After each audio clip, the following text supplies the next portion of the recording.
Welcome to the Sales Whisper Podcast, Session 30. Be great at life. Welcome, everybody, to Session 30 of the Sales Whisper Podcast. This is Wes Schaefer, the Sales Whisperer. It is December 11th, 2013, as I record and host this into the podcast world. So Merry Christmas, Happy New Year. I wanted to remind everyone, I don't think I've ever mentioned on the podcast, but I have a little URL redirect, referwest.com. And that will take you to a page where you can send me your sales and business referrals, as well as your Infusionsoft referrals. As most of you know, I've done a lot of business with Infusionsoft since 2008. I bought it for my own business and then became certified with it later in 2008 because I liked what it was doing. I liked the people. But, you know, I pay a $500 or iPad mini referral fee when you send me someone that invests in Infusionsoft with me because of your referral. So just in time for Christmas, or any time you're listening to this, it makes a great President's Day gift, Valentine's Day gift, St. Patrick's Day gift, any time of year. I would love to send you $500. No limit, no catch. It's not a raffle. It's not a drawing. Just visit referwest.com. Give me your info. Put in the person's info, and we'll be in touch. And if they buy, we'll send you some money. Today's guest is Adam Smith. He owns asmithblog, asmithblog.com. And it's in the show notes, thesaleswhisperer.com/session30. But I ran across Adam. He was following me on Twitter, and I looked him up and noticed he had over 217,000 followers. And this was just, a couple of months ago. He's over 218,000 followers now. And we began a short dialogue through Twitter, through direct messaging. And I got to know him a little bit. We spoke, invited him onto the Sales Whisper podcast. Because I'm like, so anybody that's got that many followers, that is a real person, right? I mean, there's a lot of scammers out there and BSers. But Adam's got a real blog, a real business. He's got an interesting model. That's what I liked. That's what I wanted to bring him on the show to explain how he has multiple writers. Every day of every week, there is a new article going up. But he has 7 writers, and each one has one topic: leadership, communication, social media, things of that nature. And each writer commits to creating one article a week, so they're not overburdened. They do this voluntarily. They've learned through this cooperation, everyone benefits, and they've been measuring this since they launched this model just a few months ago. He says traffic has doubled every month. And it's a short time, obviously, but those are good numbers, doubling 3 months in a row. And but it's driving traffic back to their own independent sites as well. So I wanted to bring Adam on, share some of his tips and tricks on how he built this, how he launched this business to follow his passion, and how he's building it. So I hope you get as much out of the interview as I did. Here's Adam. Adam Smith, welcome to the Sales Whisper Podcast. Thank you so much. So glad to be here. Thanks for over your illness early just to speak with me. I feel honored. Thanks. I'm glad to be well. Like we were talking about earlier, the joys of having kids, man. You'll catch everything, and then you'll just become immune. It'll be good. That's right. You'll be bulletproof. That's right. Yeah. So for the folks that don't know you, and honestly, I'm just getting to know you. We ran across each other on Twitter. I looked at your background and saw, good grief, your 200-some-odd-thousand followers, and really liked your blog and the things you're putting out there. So I reached out to you. But could you give everybody a thumbnail sketch of Smith and what you do? Absolutely. It was nice meeting you on Twitter, Wes. Just to give you a short background of who I am. My family and I, we live in the northern Colorado area. Been married to my wife for 9 years now. Her name is Jasmine. We have a 2-year-old little girl named Colby. I wrote over on asmithblog.com and edit there also a team of writers. We write on different subjects that pertain to life leadership, and working on my first book right now, also a leadership book. So busy. So what got you started, and what makes you qualified to write on leadership and all these writers? So a lot of questions. So how'd you fall into that? I fell into that. I've been part of leadership teams for 10 years now. And, I kind of fall into the same view of leadership as a friend of mine. His name is Drew Dudley. That leadership isn't for the top 1%. It's for everyone. It's those daily moments that we all have, that we get to partake in, as far as a view of servant leadership, that we all have a chance to make an impact in someone else's life. And leadership looks a lot different than I think a lot of people view, that it's the 1% of management. Leadership looks a lot more like serving others and making an impact. And that's kind of what my book topic is going to be on, and go further into detail on that. So as far as Twitter, having that many followers, I've been on Twitter for a long time, pretty much since the beginning, and that's where a lot of the followers came from, and they've stuck around through through all the years. So I'm fortunate for that, and they kind of help make up blog traffic and things like that. So since the beginning, when did you find? Jumped on Twitter. Let's see here. It's 2000. I've been on there for about 6 years now.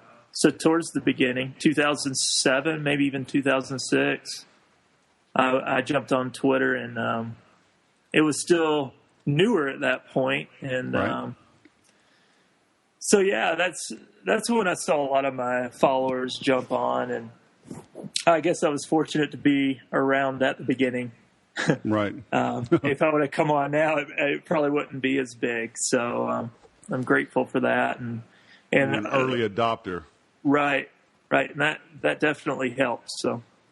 So are you doing a lot in the church space? I see your work featured on Relevant Magazine, churchleaders.com, several other, ProBlogger obviously is secular, but Catalyst, I'm not sure this other logo. What is that logo there? Life Hack, cool. Yeah, so I guess a lot of different, genres that I'm having the ability to get in on. And I actually, part of my story is we moved out from Georgia 4 years ago now to help with the church plant. I've been in church my entire life. I love the church and who it is. And whereas a lot of people are down on the church these days, it really has helped form who I am. And just my relationship with God forms a lot of my perspective and a lot of what I do. So yeah, I try to play as big of a role in the Christian arena, I guess, as I'm able to. So now, yep. What is your main focus now? In consulting for entrepreneurs or for churches and ministry? I see advertising on your blog, but you've got a team of writers. Everybody needs to eat and take a wife and feed the baby. So how do you monetize all of this? Online, it's been a work in progress, picking up daily jobs just to make that happen, to monetize, bring money in. Of course, everybody's got to eat. The main thing I'm trying to do is to become a full-time writer. If I'd say a goal in life, that's been my life goal for a long time. And there is some counseling on the side for churches, technology, just picking up jobs as I can. My main focus, though, I really do want to become that for entrepreneurs, and I believe churches can use that as well. Just anyone that needs help with their business and leadership teams. So I think that has a wide spectrum that can fall into, including churches. So, how did you get into the model of having other writers? And it looks like all of you have one day that you contribute. How did you create that? You know, it hit me one day. It wasn't some long drawn out thing. It took me a while to find the writers that I wanted. They were all previously readers of mine. You know, I haven't really seen this model on other blogs. I've seen magazine type setups where a lot of writers contribute on bigger blogs, but not one every day. And so just that mindset of being able to free myself up more often to work on bigger and better things, and then also have views from others. You know, I've heard from readers they've really enjoyed the switch. Also, posting every day on your blog helps with SEO. For those of you that don't know, search engine optimization. Google views your blog as a bigger resource when there's new content coming to it every single day. They view that as a position of authority. I mean, there's all kinds of different ideas behind why. The main reason, though, it just freed up a lot more time for me.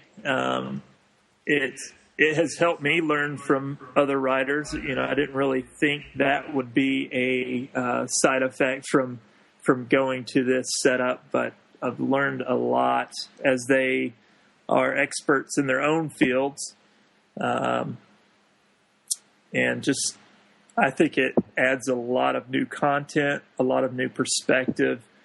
And I really do think it's a better setup. And just for my readers, I really do think they have enjoyed the switch. Now, did you have to, you made it hard to find them. What was the process to go through and basically screen people to be contributors on your blog?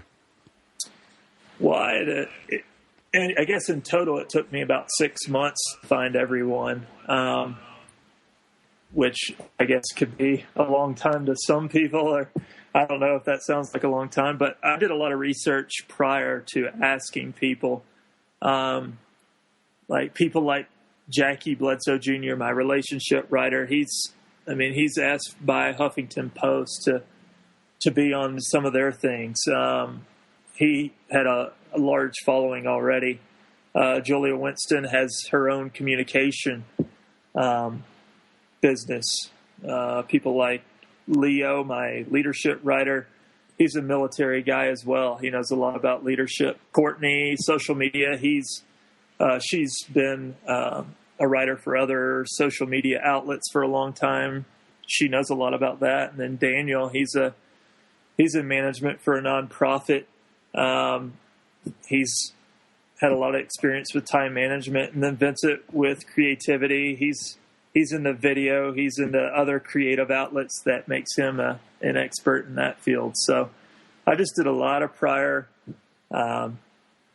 research, which, you know, was important to find those right people, because there are definitely a lot of other qualified people that I talked to. But again, the willingness to be on board with that, people that had enough time and wanted to see this flourish and make something out of it. They just were the best fits that I could find. And they were, I guess, the best additions to the team as far as my perspective too. You know, I wanted different views, but also a core foundation and would match up well with what I wrote. So there's a lot of different factors that went into it, but they are definitely the best fit for the team. So. And is it mandatory? I mean, everybody has a day, so do they just take an oath to hit the deadline? Do they get a little revenue share from the site? I mean, how do you hold them accountable? I mean, the main purpose was, you know, in the beginning, I kind of set that list of criteria for them to follow, and that was that was I guess the only criteria that they would have it up a week prior so it could be edited. I mean, we all need editors to look at our material prior, and it's been a good setup. They've followed the deadlines, and I just appreciate them so much. They've helped make it to where it was when I put this system into place. My traffic's more than doubled every month.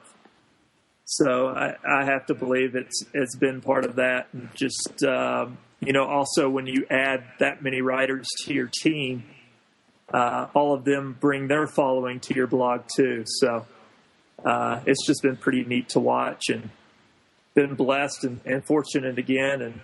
And I hope all of them have too. I've heard some feedback on traffic from my blog going to their blog, and it's just been a win-win for all of us, I believe. So. Right. Very cool. Yeah. So it took you 6 months to find them. And so how long has the team been in place? The team's been in place, I would say, about 2 months, 2 to 3 months. I'm not looking at that information right now, but I would have to say, longest 3 months. But, the first month, like I said, traffic doubled, and then it's gradually increased over that time too. So it's been nice to see.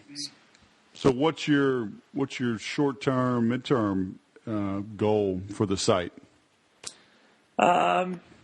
Short-term, I'd like to see it become just a bigger resource for people, for leadership teams. That's where I think we're heading. Midterm, it's definitely causing recognition right now. I enjoy, speaking. I enjoy things like this, having me on your podcast. And I think the more times that I have to talk about this kind of stuff, the more opportunities I have for, a podcast or speaking. It gets the word out there. Monetizing is always fun. I'd like to see that grow, and this helping me reach my goals with writing more books and having more speaking engagements, and also, the benefits from the rest of my team. I hope they start seeing some things like that if they aren't already. So, just all of us getting benefits from it would be my midterm, and then long-term goal. I love doing this. I love doing what I do, and hopefully this becomes my sole source of income at some point. And I know a lot of writers that want it to be that way, and hopefully I'm fortunate. I'm a big believer in the fact that you go and make a lot of things happen, and just keep doing what I'm doing and my team is doing, and writing every day and showing up is a big part of it. Right. How else are you promoting the blog? Social media is a huge part of it. I believe quality attracts more than any other thing. There's a lot of things where if you just keep producing quality content, people will continue coming. Right. That goes for online. I have people in churches that it comes up that they've come across the blog, not necessarily that I've told them, but they've found it, and they just have, given me back the feedback that it was quality content, and I see that a lot of times. As far as marketing goes, a lot of times we like to make it into mail lists and social media. And I am a big believer that it comes back to, yes, it's quality content, but a lot of it is relationships. I believe we've overlooked the importance of niceness, being nice to people and paying it forward. And you mean actually being sociable on social media? Yeah, right. Get out of town. Get out of town. That's right. I was listening to Snippet was doing doing a video chat with Pat Flynn and Jeff Goins yesterday, and I was listening to Pat talk on. He just comes across as such a nice guy, and I can't help but believe that people that make it to where they are, at some point. I mean, there are the leaders that are the fear tactic believers, and I don't know, that doesn't resonate with me personally. I believe at some point it does have to come down to a relationship, whether online or offline, and we like to treat social media as this big unknown thing that we have to learn to come back to the basics, that relationships are really that important. Right.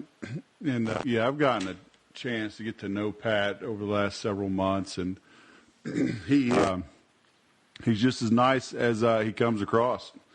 Yeah. Him, John Lee Dumas, I've gotten to know Amy Porterfield. They're just good people. Yeah. And, what you see is what you get. And they practice what they preach. And, so I'm glad to see that's working out for you, and you're doing it following your faith up the church, because contrary to what we were taught 20 years during a certain presidential election, character does matter. I think it does, yes. I think we're seeing the impact of a few years of people thinking that it doesn't. Anyway, I digress. Yeah. Yeah. So you're an early adopter of Twitter years ago. You've been a nice following. You launch out on your own to basically follow your dreams, right? What motivates you, what you're passionate about. Then you are smart enough to basically share the wealth in a way, or at least distribute the effort in bringing over a team. And your business is growing. Yes. Is that it, Shell? That's it. So keep doing what you're doing, right? Is that your advice for everybody? That would be my suggestion. Just keep going at it. Don't give up. The moment you give up, it's given way to, it could turn around tomorrow. And I feel that people, again, going back to making it bigger than what it really is. It really is showing up, building a team or tribe, as Seth Godin would say, and finding your niche and finding that point to where your audience, what they want to hear from you, finding that out. And you can do that through a bunch of different avenues, and then sticking to it and finding your voice. I mean, it comes down to all those things. Whether you're online again or offline, I think to be a leader in whatever you're doing, you have to have followers. So finding out how to make that happen in your own brand, in your own way. Yeah, I see so many people, entrepreneurs, and I've been guilty of this in the past and dabble in it from time to time. But they chase too many things. They fall victim to the next shiny object before they've even unwrapped the previous shiny object to even see if that works. Absolutely. I'm guilty of that myself. I mean, amen to testing new things, right? We need to be open to new ideas and whatever, but, right. You really got to throttle those meanderings and wanderings, right? I mean, dance with who, right? Yep. Keep digging that well deep until you're 100% sure there's no water there, or, you got some water coming in, be happy with it. Obviously try to find more. There may be more there if you just keep digging deeper. Right. Right. People just get too distracted, or they get frustrated, or they think their message is worthy, right? Or, like, who am I? Who wants to listen to me? Who wants to listen to this? And despite a million stories out there of people that are building businesses in the tiniest of niches, right? You're like, really? There's people that want to learn about that? And like, yes, there are. Yes, there are. So it's like, why not me? Yep. Right? Yep. It's a, it's a self-confidence issue too. Like you were saying, definitely have to have confidence in yourself and believe that it's actually going to happen. And that it all starts with you. Have you been a part of any like mastermind groups or things like that? Sometimes it is tough to have the confidence. You're trudging away alone, right? A lot of guys built their businesses at 4 a.m. and at 10 p.m., after work, before we got up, take the kids to school or after you put the kids to bed. So sometimes you can't share that dream with your coworkers, right? They either want to keep you down, or they're on you. And, you'll lose your job before you can launch your venture.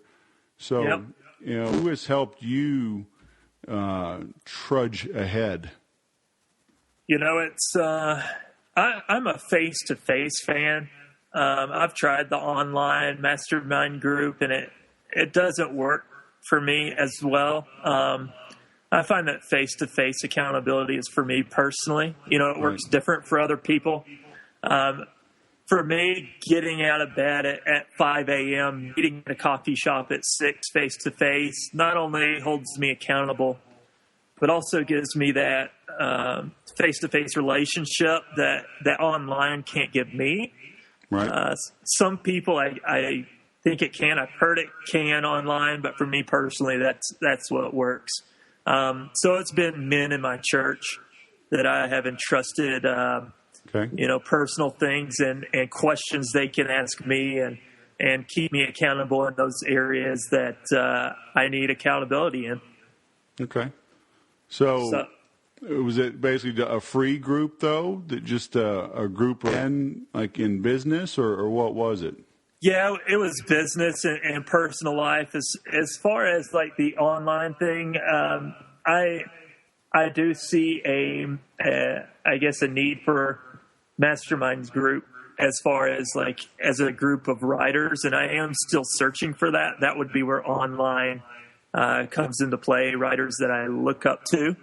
And, I have definitely given that thought, and we'll continue searching for that because I do want accountability with my writing. That the mastermind groups I've talked about is more like business or personal life, which covers, a lot of what I do. But then that writing side, I would really like to cover that in the future. Right. Yep. But for those, that are listening, I mean, people may the idea of joining a mastermind group, maybe because it's too expensive, whatever. But I mean, nobody can do this alone. And even if you can, it'll take you longer. Right. Right. You're so right about that. I just want to hear your approach, which was a little bit unique from some of the other guests. But it's nice in that you're combining faith, you're combining local people, mixing business faith with personal, but it's a free group, right? That you were part of. It is. Yes, it is. It was other men that wanted to become better. And, I think that when you surround yourself with those kind of people, it's going to be it's going to be a beneficial experience, whether it's for your personal life. You need to grow. You need accountability for waking up at 5 a.m. You need accountability with your marriage, whatever that is. All those things, my blog's title goes back to life leadership. If people like to separate things, I'm not a big fan of that. I think it all ties in together. How my marriage is doing, I don't believe you can compartmentalize. I believe if you're living a great life, if I'm sucking in my marriage, but I'm doing great in my business, personally, I don't feel like that is a great life to live. Right. So I think that's where, whether that's faith or whatever that is, you want to be great at life. that's where the waking up at 5 a.m. comes in. So you can do those things that are important to you, or staying up late, whatever you and your spouse or you and your family have come up with that works. But being present more often when they're awake, that idea comes from John Acuff. I love his ideas. But just being present during the day when they're up and being able to pour into them. I'm not saying I'm perfect at it. I'm just saying I'm striving towards that. Right. None of us are perfect at that. As long as we're working towards it, I believe, I believe we're doing the right thing. Right. And I would encourage everyone listening, on a group like this, where you are, and you also want that physical presence, to start one. Maybe that's your call. You hear this, you're like, yeah, oh, woe is me. I don't have that here. Oh, hello. Yep. I bet you're not alone in wanting that. So go, knock, knock, knock. Here, opportunity knocking at your door. Go. Yeah. And I bet you'll be pleasantly surprised a year from now at how it's going. If you've got a leadership role. Look at that. Coming right back, man. Full circle. It's full circle. I love it. Love it, man. Because I did that. I feel like I told the story. I don't know. They all run together. But, there was a networking group in Dallas when I was in Austin of military grads, academy grads. And I asked Dallas, how come there's not one in Austin? He says, I don't know. I just started mine.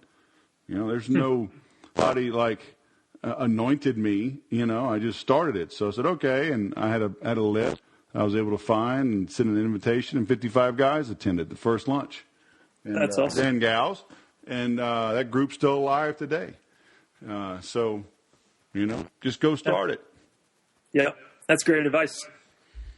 So where should we send people to stay in touch with you and learn more about what you're doing?